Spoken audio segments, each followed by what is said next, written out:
ইখলাস এটাকে আমরা সাধারণত কুল হুয়াল্লাহ সূরা বলি, তাই না? ইখলাস মানেটা কি? আমরা যেহেতু এই সূরাগুলো নামাজের মধ্যে সবচেয়ে বেশি পাঠ করি, ঠিক না বেঠিক?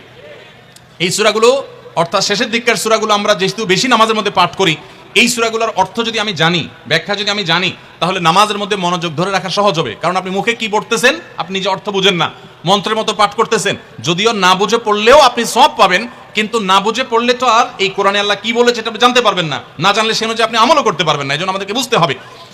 এজন্য সূরা ইখলাস সম্পর্কে আমরা জানি, ইখলাস এই সূরার নাম হলো সূরাতুল ইখলাস বা ইখলাসের সূরা।